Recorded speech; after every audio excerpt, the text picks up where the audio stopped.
सो दोस्तों, पुष्पा इम्पॉसिबल में आप लोग देख सकते हैं कि यहाँ पर जब चाय वाला पुष्पा जी से बात कर रहा होता है और पुष्पा को कहता है कि पुष्पा जी आप फिक्र मत कीजिए, आपको पता है कि जो आपके यहाँ पर जज थे ना, वो भी पहले जब नए नए आए थे तब उनको भी कुछ ऐसे ही केसेस वगैरह आया करते थे और मुझे पूरी तरह याद है कि वो भी पहले केस कोई जीतते ही नहीं थे, लेकिन जब उन्होंने थोड़ी सी मेहनत की और उनका यहाँ पर दोबारा से टाइम आ गया, इसलिए पुष्पा जी आप भी मेहनत मत छोड़िएगा और मुझे पूरी उम्मीद है कि आपका भी टाइम आ जाएगा। तो दोस्तों पुष्पा कहती है, अरे यहाँ पर तू मुझे जानता ही है, मैं कितनी देर से तेरे से यहाँ पर चाय पी रही हूँ और कितनी देर से मेहनत कर रही हूँ, मैं मेहनत छोड़ने वालों में से नहीं हूँ। बस बात करने का मकसद ये है कि आजकल लोग मुझे बहुत ज़्यादा गलत कह रहे हैं, लेकिन कोई बात नहीं, जब मैं केस जीता करूँगी ना तब यही लोग तरसा करेंगे कि काश पुष्पा हमारा केस लड़ ले। अब दोस्तों पुष्पा ये जब बात करती है तो वो कहती है कि चलो ठीक है, अब मुझे घर में भी कुछ ज़रूरी काम है, अब मैं यहाँ से जा रही हूँ। अब दोस्तों पुष्पा यहाँ से चले जाने वाली है और सीधा अपना बैग वगैरह उठाकर चोल में वापस आ जाती है। अब दोस्तों जैसे पुष्पा यहाँ पर अभी चोल में एंटर होती है तो वो यहाँ पर जैसे अंदर आकर अपना बैग उतारती है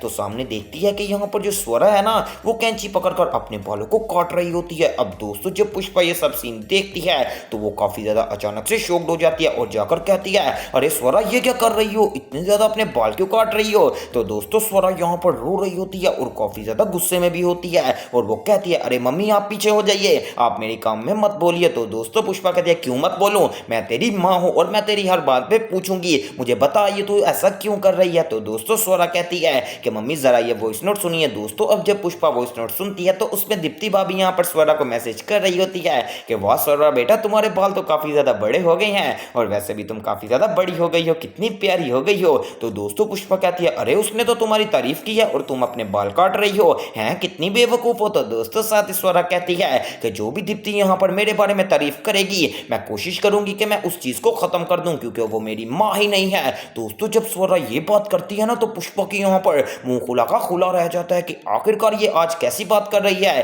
तो दोस्तों दीप्ति को यहाँ पर अब स्वरा कहने वाली है कि अगर वो मेरी माँ होती ना तो मुझे यहाँ पर लंदन लेकर साथ जाते, उनको 7 साल हो गए हैं लंदन में, अब तो वो आने वाले हैं और जानबूझकर सिंपैथी गेन कर रही हैं, मुझे ऐसी माँ कभी नहीं चाहिए। और वैसे भी अगर उनका यहाँ पर मेरा वीजा नहीं आना चाहिए था तो उनको दोबारा अप्लाई करना चाहिए था। मैं देखती कि काश अगर उनका जो अंश है उसका वीजा यहाँ पर रिजेक्ट होता, कैसे वो उसको छोड़ के जा सकते थे, कभी छोड़ के नहीं जाना था। माँ यहाँ से मुझे पता चल गया है कि फर्क हमेशा आ ही जाता है अपनी और पढ़ाई औलाद में। दोस्तों स्वरा ये बातें करके तो मेरा दिल अंदर से उसने पूरा हिला दिया है कि ये इतनी छोटी सी बच्ची थी आज बड़ी हो गई है तो इतनी बातें कर रही है। तो पुष्पा कहती है, अरे स्वरा बेटा तुम अभी नादान हो। तो दोस्तों स्वरा कहती है, मम्मी आप बिल्कुल ठीक कह रही हो, मैं नादान थी लेकिन अब नहीं हूं, मुझे सारी समझ आ गई है, आप लोगों ने तो मुझे बेवकूफ बना के रखा, मेरी असली माँ मर गई थी तब से तुम लोगों ने यहाँ पर मेरे साथ हमेशा से गलती किया है। पहले मुझे लंदन नहीं लेकर गए और मेरे ऊपर कोई ध्यान ही नहीं देता था, जब नए बेबीज होने वाले थे तब भी मेरे ऊपर कोई ध्यान नहीं देता था और अब वैसे भी अंश हो गया है, उनका सारा ध्यान अंश की तरफ है और जानबूझकर ऐसे घुंघरूओं के ऊपर से मिट्टी झाड़ने के लिए मुझे मैसेज करती हैं ताकि उनको पता लगे कि मेरी भी उनको वो केयर करती हैं, लेकिन मैं इतनी बेवकूफ नहीं हूं, मुझे सारा पता है। दोस्तों ये बात जब करती है ना स्वरा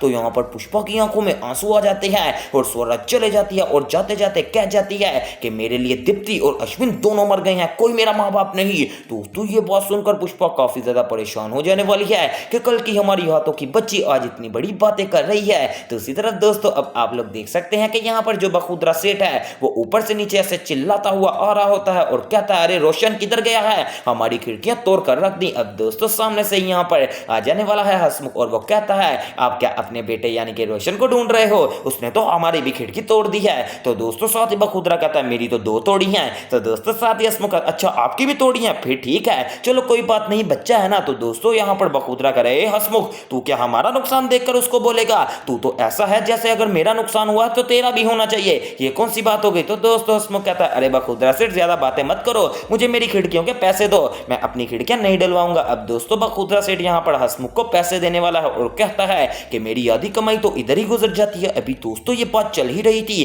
कि तभी पीछे से ऐसे मोटरसाइकिलों का एक झुंड आने वाला है। तो साथ ही यहाँ पर हसमुख कहता है, लो बखुदरा सेठ देख ले, तेरा दामाद आ गया है, एक ही एक यानी कि चिराग पटेल, और वो भी अपने दोस्तों के साथ। दोस्तों यहाँ पर फाइनली चिराग की यहाँ पर एंट्री हो चुकी है और चिराग को देखकर तो मैं सच में काफी ज्यादा शॉक्ड हो गया। सच में एक यहाँ पर एंटीक लुक है और बहुत ही प्यारी लुक है और एक अच्छा कैरेक्टर चूज किया है पुष्पा इम्पॉसिबल के शो में। अब दोस्तों जैसे चिराग आता है और आपको सारी स्टोरी मैं समझाता हूँ। दरअसल जो चिराग है ना वो अपने दोस्तों के साथ अब पूरे यहाँ पर घूमता है और हर किसी से यहाँ पर डोनेशन लेता है कि पूरे एरिया में कोई अच्छा काम करेंगे। अब दोस्तों चिराग पटेल अपनी बाइक से उतरता है और सीधा आ जाने वाला है बखुदरा सेठ के पास और आकर कहता है, ए बखुदरा सेठ चल इस चोर का चंदा निकाल, हम सब लोगों से चंदा ले रहे हैं। तो दोस्तों बखुदरा सेठ कहता है, अरे चिराग यहाँ से दफा हो जा, मेरे साथ बकवास करने की जरूरत नहीं है। तो दोस्तों साथ ही यहाँ पर अब चिराग हंसने लगता है और कहता है कि बखुदरा सेठ तुझे क्या लगता है हम तेरे से चंदा नहीं लेंगे, देख ले आजकल सोशल मीडिया का दौर है और मेरे जो ये बंदे हैं ना ये तेरी वीडियो बना रहे हैं, अगर तूने कुछ ऊंची नीवी की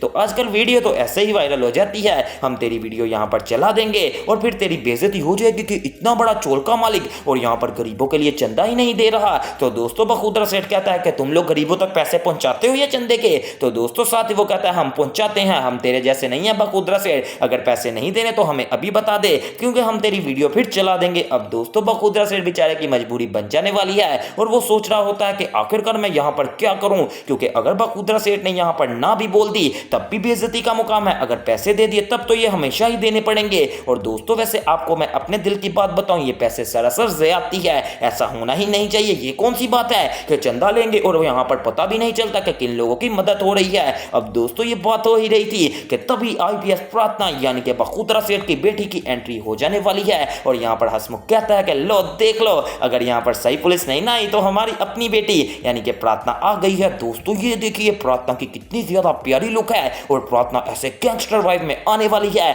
और यहाँ पर आप लोग देख सकते हैं कि आईपीएस प्रार्थना पटेल यानी कि वो आईपीएस बन चुकी है इन 7 सालों में। अब दोस्तों जैसे प्रार्थना आती है तो वो कहती है, ए चिराग इधर आ बात सुन, क्या लेने आया है। तो दोस्तों चिराग कहता है मैं चंदा लेने आया हूँ। दोस्तों आईपीएस प्रार्थना को देखकर चिराग के सारे दोस्त वहां से भाग जाने वाले हैं। तो प्रार्थना कहती है, अरे चिराग वैसे तेरे ये दोस्त क्यों भाग गए, तुम लोग तो चंदा लेने आए हो ना, गरीबों की मदद करते हो। तो दोस्तों चिराग कहता है कि मेरे दोस्त भाग गए हैं, लेकिन प्रार्थना मैं नहीं भागा, मैं चंदा लेकर ही जाऊंगा। तो दोस्तों प्रार्थना कहती है, कौन सा चंदा, जो तुम लोग यहाँ पर ताश पत्ती खेल लेते हो और जुआ लगाते हो और सारे गरीबों से पैसे लेकर अपने पैसे हार जाते हो, ऐसे मैं कभी नहीं होने दूंगी और मैं इस एरिया में इंसाफ जरूर कायम करूंगी। दोस्तों प्रार्थना की यह बात सुनकर चिराग और प्रार्थना में दुश्मनियां बढ़ जाने वाली हैं। अब अंदर से पुष्पा भी आ जाती है और वो देखती है कि ये मामला तो काफी ज्यादा बिगड़ ही रहे हैं कि यहाँ पर एक तरफ से चिराग एक तरफ हो गया है और प्रार्थना एक तरफ, और चिराग के साथ यहाँ पर इस बार प्रार्थना खड़ी हो जाने वाली है यानी कि पुष्पा इम्पॉसिबल खड़ी हो जाती है। और दोस्तों जो यहाँ पर आईपीएस प्रार्थना है ना उसके साथ बखुदरा सेठ खड़ा हो जाने वाला है। लो दोस्तों